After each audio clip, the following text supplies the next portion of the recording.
Hi, welcome everyone. My name is Kathy Hart, and we are going to have a really fun presentation today where we are all going to learn how to make wonderful chocolate truffles using a truffle mold.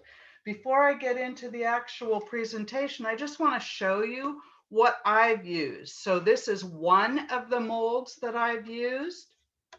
And you can see it just has a design that'll become evident why I'm pointing out that design to you later. Here's a slightly different one. It's a little bit smaller, doesn't hold quite as much, but it too has a unique design on top. That helps me identify the kinds of truffles that I'm making. And then this is one I use that I put peanut butter in because it looks like little peanut butter cups. But there's just a couple of the molds that I use. I want to go ahead and start sharing. It's a huge file, so I have to do it as a PDF today.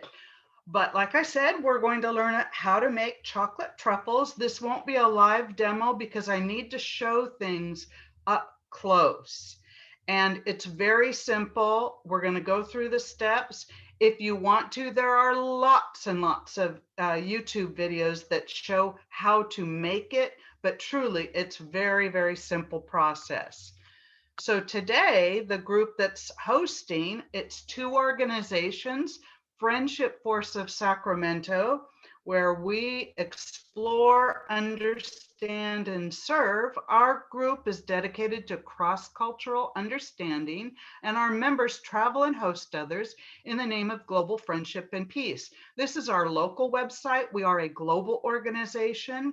We have over 300 clubs around the world.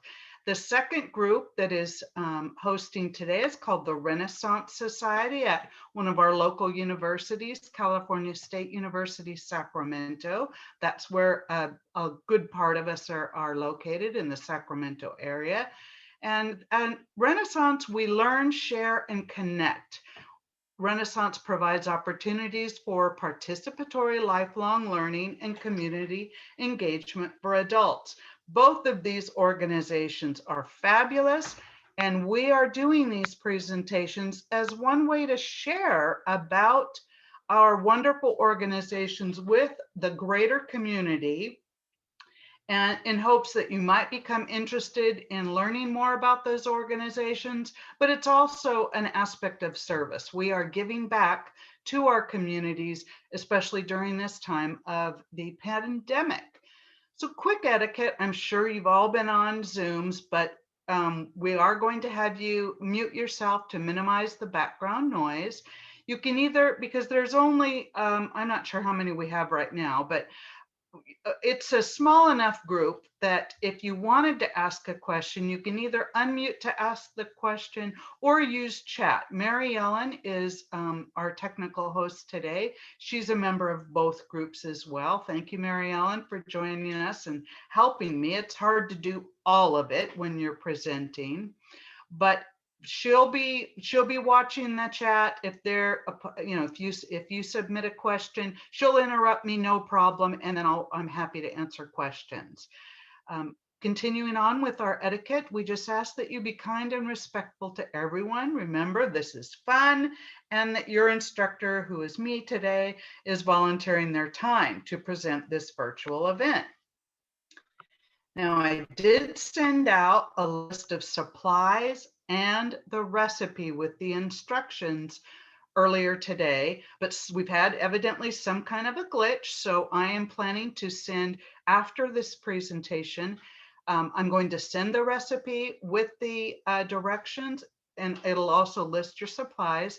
And I'm going to send a link because we're recording this session, and I will send you a link to the YouTube page that will show everyone, not just the people who participated, but anybody who registered, how to view a link to the recording.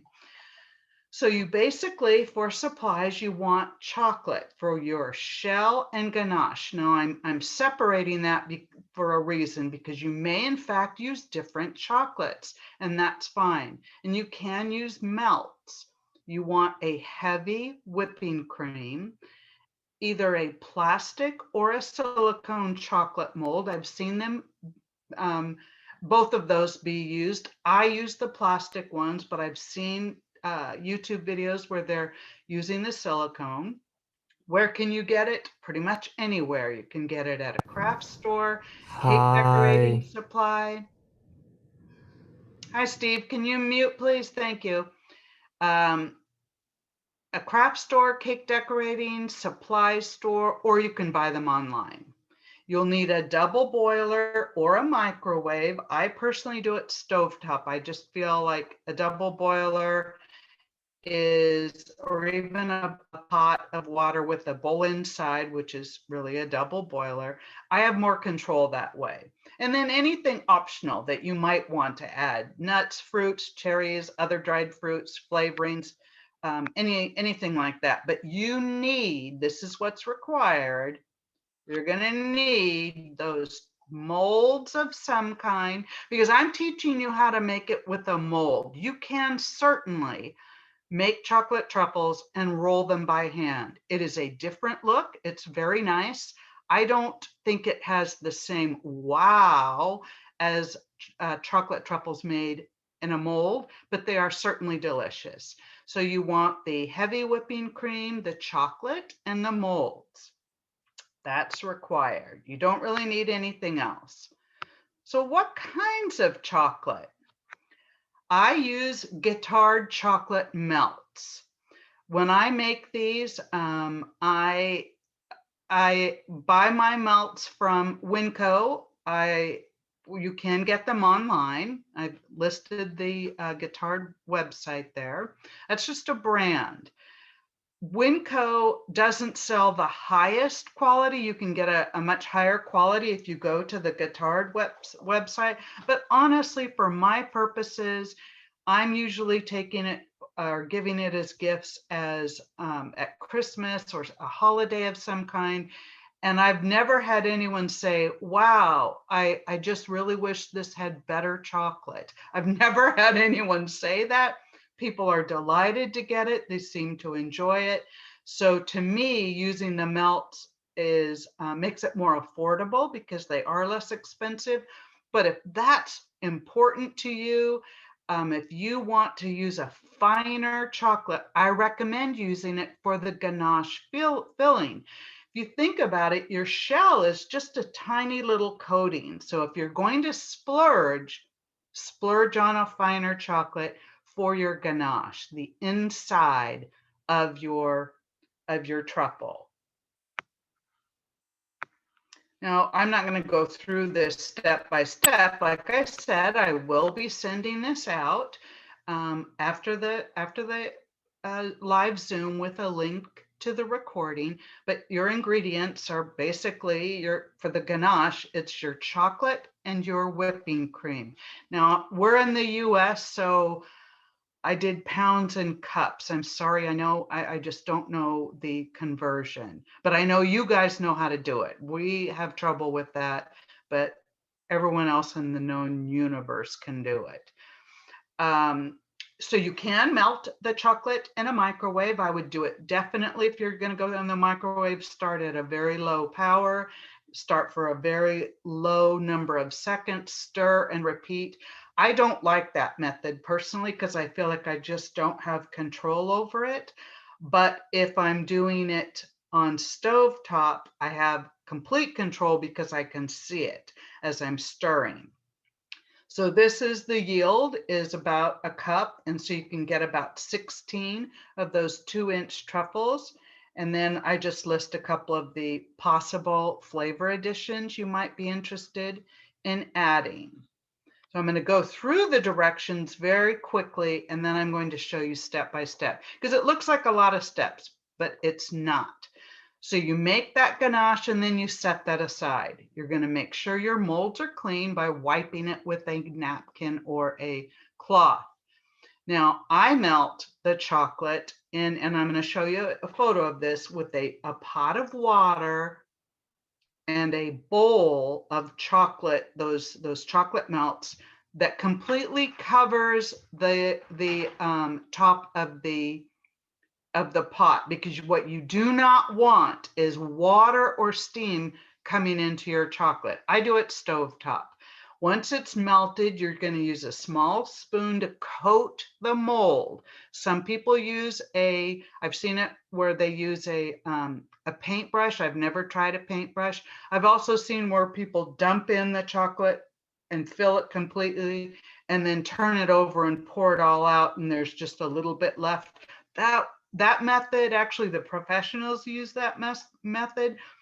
It is incredibly messy in a small, in a normal, not a commercial kitchen.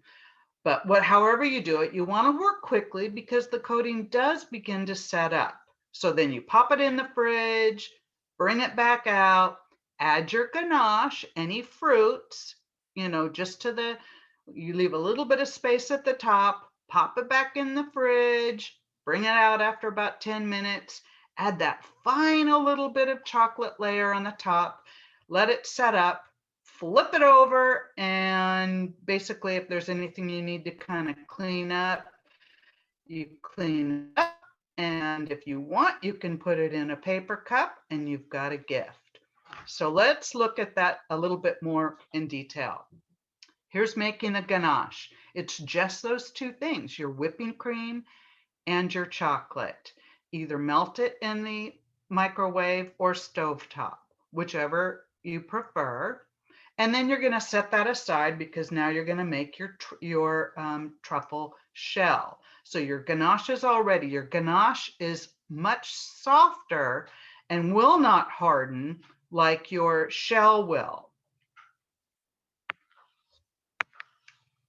So here's your shell, just tells you put it in the microwave or using a double boiler, but it is very important that you do not get any of the water into your chocolate, because what it will do is it'll seize, it'll ruin the entire batch of chocolate. You cannot fix it if water gets into your chocolate.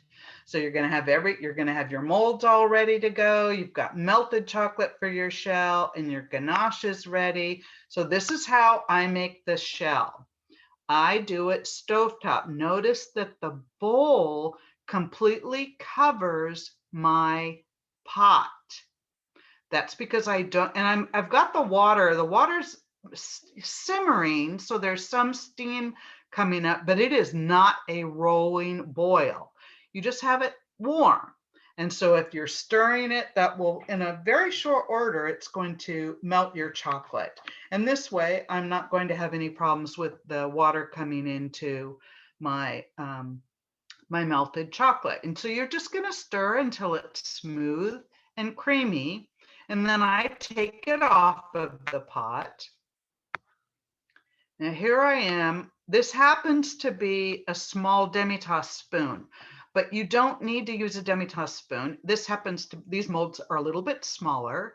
Like I said, you could use a paintbrush or a regular spoon, but you want to work quickly and you just want to go around each of the little molds, and you want to make sure that the entire inside of the mold has some chocolate. Doesn't need to be a lot of chocolate. So I'll put a little spoonful in, and then I'll just take, as you can see, the edge of the spoon and kind of wipe it around that mold, trying to work quickly because it does set up. I mean, it doesn't matter if it's set up and I'm done with that shell. I just want to try to get them done quickly so I can get them in the fridge. And I don't worry about being meticulous at this point. You can see I've got some chocolate dripped over here.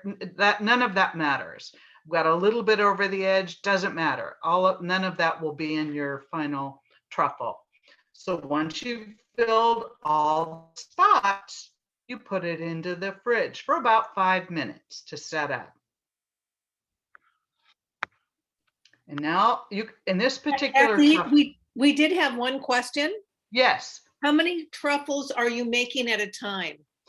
It said earlier, I think it makes about, I'd have to look at it, but I think it was about 16. And then I talk at the end about what to do if you have leftovers. And I'm going to show you how many I made doing 2 batches of the recipe because it's a lot. I mean, these truffles are rich, but I will show you to give you a visual of how many you're going to get. So in this, I think I made, these were the truffles I made at Christmas. And I had a milk chocolate shell and I had a dark chocolate ganache. So you can see a little bit of that milk chocolate. It's lighter. So you've taken the shell that's been in the fridge for a couple of minutes, you're going to add your ganache. But notice I don't go to the top. I hope you can see this. I'm leaving a really small little bit at the top because that will be the bottom of your truffle, and you don't want it rounded, you want it flat. So I add my ganache. If there's going to be nuts in there, that's when you're adding it, or a cherry or any other dried fruit, but just don't fill it to the tippity top of the mold. So when I've added my ganache now, that again just takes a few minutes, pop it back in the fridge. You literally are waiting for things to harden. That's the longest time in your the whole process here. Now bring it back out.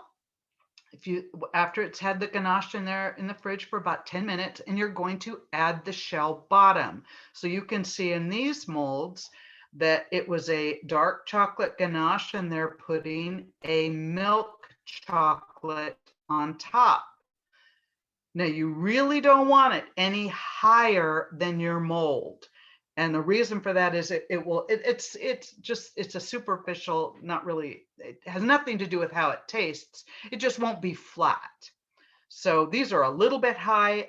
This is actually something I got off the internet, but the idea is to just go flush with your mold and then put it back in your fridge. Should be very, very simple to pop right out of your mold, regardless of using silicone or the plastic. They should come out very easily. So you're just going to flip it over.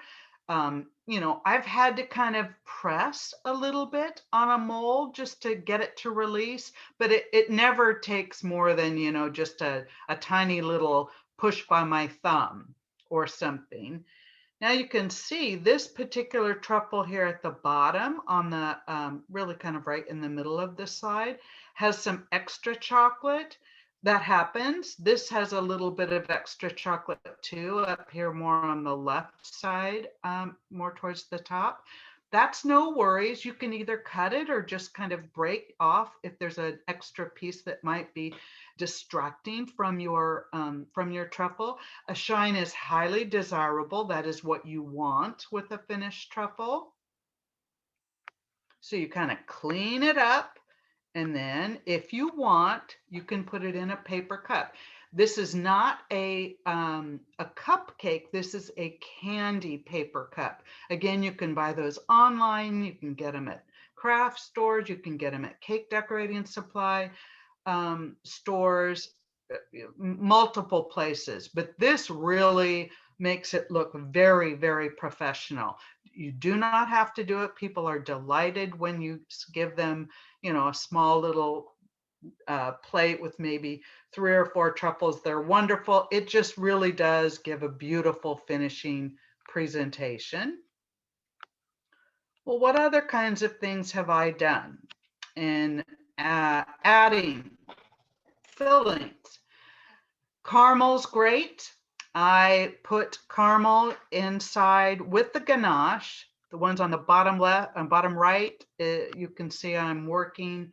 I've got my shell already in place. I'm adding some ganache, and I usually have to cut a caramel because I don't have really large molds for this particular size, but I like using the square ones for caramel. That's just really easy to identify as, okay, that's the one that's a caramel truffle. So I've done this. People really enjoy a caramel filling, but I'll be honest with you, my family favorite is using white chocolate shell, with maraschino cherry and nuts in the ganache. We love this one. It's just our favorite. Well, what do you do if if you have something left over, especially if it's not even? You know, you might have two molds, but you end up with more melted chocolate, because you can continue to add. That's something I didn't have on the presentation. You can always add more to your shell, if you need more, but if you end up with more, now you have to do something with it.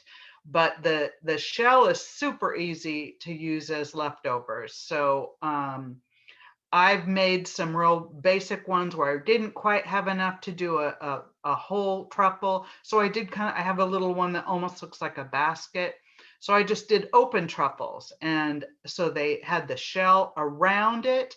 And then I did the ganache with cherries and nuts on top. So it was like an open truffle or open candy. You can, if you end up with extra ganache, you can just cool it in the fridge, roll it in a ball with your hands, and then either roll it in chopped nuts, cocoa or cocoa powder if you've run out of melted chocolate for your shell. If you, again, have extra melted chocolate, you can dip, larger marshmallows, not the little ones. Cookies, Oreos are great dipped. Or just other kinds of cookies, you can just dip half the cookie and either, put a sprinkle on the top or anything on the top that your family might enjoy. Okay, so here's an example of how I use the different molds to identify what kind of truffles. So the one on the left is my caramel. The chocolate ganache has no nuts, is in the middle. The one that kind of has that little flip of chocolate on the top, which is in the mold, that one has the chocolate ganache, but it has walnuts. So again, it's very easy when I'm giving these to identify for people. They know, oh, that's the nuts. This one doesn't have nuts. Oh, those are the caramel. So I did 2 batches of the recipe that I'll be sending back out in email. This is what my yield was. So you can see I made a big plate of the white white ones with maraschino cherries inside and nuts. That's our favorite. Right down here with the caramel, those are the open ones I was telling you about. I had some leftover ganache, but not a whole lot of leftover chocolate. So I just did an open truffle, but you can see they're very, very attractive. It's just a different look. And then I did quite a few that were the dark chocolate with nuts inside. So a 2 yield batch will give you truly plenty, plenty, plenty of truffles to share. Here's a candy mold. This is actually a silicone one, and you can see all around there's like little tiny bits of chocolate and whatnot. So that's fine. They're easy to clean. You're just going to use warm soapy water. It is important to let them completely dry before putting them away, and try to store them flat so you don't end up with a bump in there. Okay, so now that's the end of my presentation, but I am happy to answer questions. I'm going to show some of, I think we had a couple of people join since I showed the molds that I use.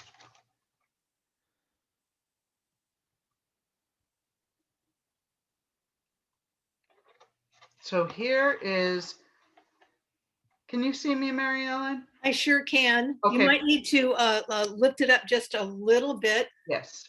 And then we'll ask people if they'd like to raise their hand using the reactions. They can do that, and you can ask your question yourself. Okay, perfect. I'll unmute you.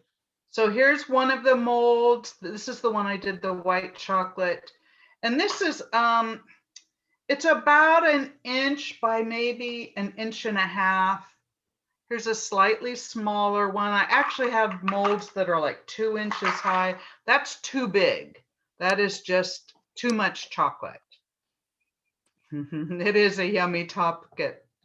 Thanks, Helly. And Marty had a question. Oh, Marty, it's go not really a question so much as I've heard, and I use silicone molds for muffins all the time that never use detergent with silicone because it will Okay. pick up the taste over time. Okay, thank you. I don't use silicone, so thank you for that. All right, we have another question from Kathleen Green. Sometimes the chocolate gets a whitish film on top. How do you fix that? That is, oh, they call it a bloom. And I don't believe, and Mary Ellen is a food expert and an amazing cook. She had her own catering business for years. I don't believe you can fix it once it's bloomed, right, Mary Ellen? No, isn't that horrible? What I do is I paint over it. Oh, there you go. So if you've got a bloom, you just take a paintbrush, literally go back into your chocolate and paint over it. It won't be quite that smooth look that you've got, but it'll make it look a lot appetizing. And by the way, that it happens if you put stuff in the refrigerator. It's not going to alter the taste. Right. And I've done some reading about why the blooms happen. And they're talking about when you don't use a compound chocolate like the melts, you have to temper the chocolate. Right. So that's getting it to a particular temperature. And so, you let it all melt and then you have to put more chocolate in to kind of cool it all down. I'll be honest with you, that is too much work for me. But if you truly have a passion about that, I would just recommend maybe Googling tempering chocolate, and you can see some great YouTube videos that I think would help with that. But when I got into that, I said, you know what, that's going to make you guys say, I'm never doing it. It's too complicated. Literally from start to finish, it's about an hour, but the majority of your time, it's just setting up in the fridge. And if your house is cool, you might not even need to set it up in the fridge, but certainly it gets very hot here in the summer. You would want to put it in the fridge. So I will tell you, there's a shortcut to tempering. Oh, okay. That is, it's harder when you're using the double boiler, but if you use half speed and you actually do it in the microwave at half, and then you stir in between, and you do that about 2 or 3 times, you can temper in 3 to 5 minutes. Okay, good. Pretty I successful. heard someone said just water, but I'm not sure what that means. I'm not sure either. Let me ask another It's a question. back and forth about how do you wash the silicone, I think. Okay, that's so the- that was the right. silicone. Yeah. Okay, thank you. So Dean wants to know, how long will the truffle-filled chocolate last? You know what? That has never been an issue because it always gets eaten and I share it. So I think I may have had it, I maybe a week or so, but I give it away or we've eaten it. So I don't do it for I don't do it thinking for the next 4 months, this is going to be my chocolate truffles. I usually do it around a holiday. It's a special thing, so I give it in connection with the holiday. Great. And then we have the question, how do you store it? And then can you use chocolate chips for making truffles? One question, 2 questions, 1 person. Okay, I store mine because it's got the heavy whipping cream in the fridge covered. And I don't like using chocolate chips.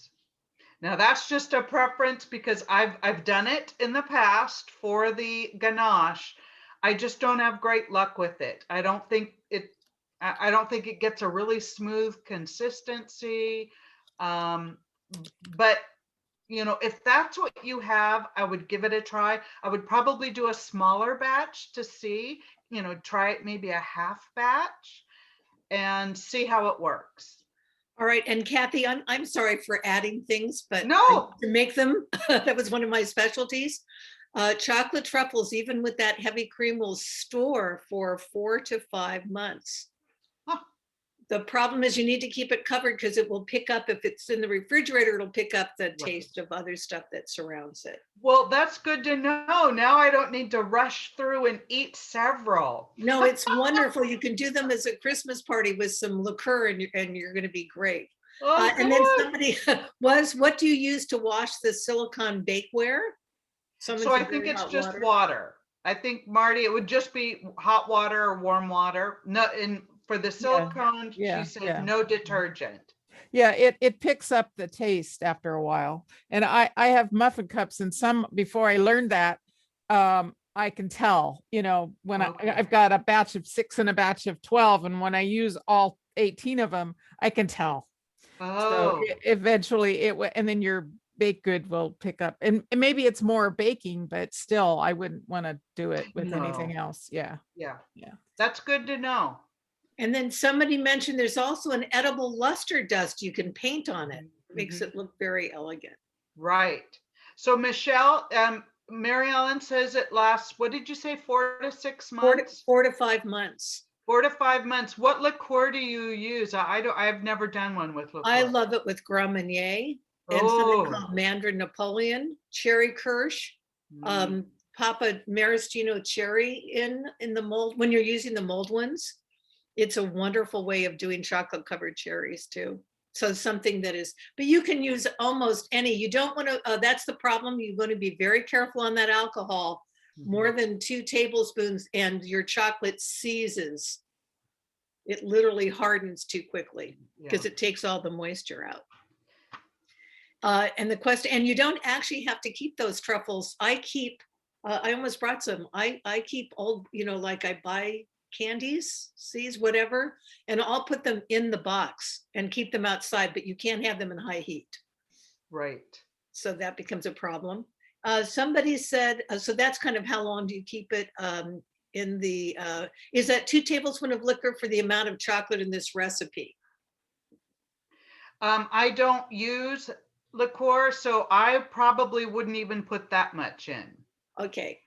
And so I'm going to ask the other question. If you want the taste, you don't necessarily have to use liqueur. Could you use other extracts?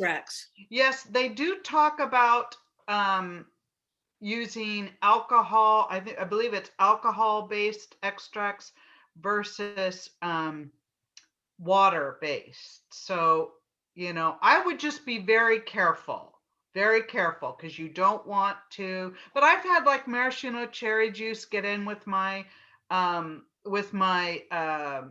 ganache, and it's fine. But now I'm just like really aware of it, and I don't, I drain my maraschino cherries because I just want a cherry in with my candy, because that's how my family likes it. I just want to say I posted again the link in our chat, and I'll include this in our in the email with the link to the recording. But that is a link to lots of other virtual events that are being hosted by Renaissance Society of Sacramento and Friendship Force of Sacramento, all free, all open to the community. And we have somebody else again that says, I was checking the website for a Guittard. Can you order a bigger amount of chocolate in order to buy it for less money? I believe they wholesale, I think. Yeah, I'm pretty sure they do. And if they don't, which I seem to recall that they were in much greater quantities than I would ever buy. So it's Michelle, the recipe is the same, whether you're using white, dark, milk, it doesn't matter. Whatever chocolate or melt you're using, it's the same measurement, how much whipping cream you use to the chocolate. So you can use white chocolate, dark chocolate, milk chocolate, or a combination like I did. I've done a white chocolate shell and a dark chocolate ganache. Good. And then somebody said, oh, this is for Since I can't stand the melted chocolate smell, I will welcome all gifts. The white chocolate is an actual chocolate, so I'm going to ask Verna if she has the same problem with white chocolate. And then Victoria says Wilton makes an edible gold spray available at Michael's. Oh, nice. That sounds fun. So that sounds good. And we do have people, I did put in the chat that generally what we call our whipping cream would be double cream if you are in the UK. Oh, thanks. And in India, there are different brands, but they're very different. So I'm going to ask you this question. You're using a dairy cream. Can you use anything non-dairy to create a truffle, or does it just totally alter the taste? You're asking me that? Yeah. I have not tried it. I had that question before. Someone emailed me. And again, I've not tried it, but there are alternatives out there. And I would say try it, but try it with a half batch recipe, just so if it doesn't work, you know, and again, you can still use the ganache in another way. You can add it to something, add it to a brownie recipe, you know, it just might not be, I mean, I don't know, Mary Ellen, have you ever done a non-dairy? No, but I'm really tempted now because I do have friends that are vegan, and I thought, Right. be interesting to, it would be a totally different taste though, Yeah. obviously. We talked about where we could get molds because they're easily, you just go on to, you know, your search engine, you'll be able to find them. Joanne's here, Michael's has them, the Amazon UK, I just, all of that. I will ask you a question, but I'll tell everyone where I buy my molds is at thrift stores and garage sales, because people buy them and then they never use them. And I've never paid more than 50 cents for them. But how much do your molds cost? I buy them at the same place. The Okay. first time I bought them new, when I learned how to make it at an event, and I said, oh my gosh, these are really fun and they look so spectacular. And then I just, because I enjoy the hunt of garage sales and thrift stores, so I have picked them up over the years at both places. Now, someone asked if you could make ganache using water instead of cream. I don't believe you can. Well, Dee says you can. You can. Okay, well, I've never done it. Yeah, she says you can make a vegan ganache by using water instead of cream. You can use wine. Yeah, it does. I guess it would just be, I don't know. I don't know what would make that chocolate smooth with just Right. water. Right. But again, I have not done it. So, And Dee might tell you, my sense is you'd have to do some whipping, you know, to get some air into the chocolate, but I could be wrong. Cynthia Lee says, I use the non-dairy whipping cream and it's delicious. oh, great. Excellent. Thank you. There you go. So there is, yeah, I knew there were non-dairy creams out there. Excellent. Well, I put again our a list of upcoming events, and we've got some just really, really wonderful things coming up soon. Some are food related, some are art. There might be history in there, you know, all kinds of really, really fun events. Again, this is one way both of our organizations enjoys giving back to our community during the pandemic, during this time where it is not normal. And we are trying to just help people connect in a special way and hopefully enjoy learning about something new. So thank you everyone for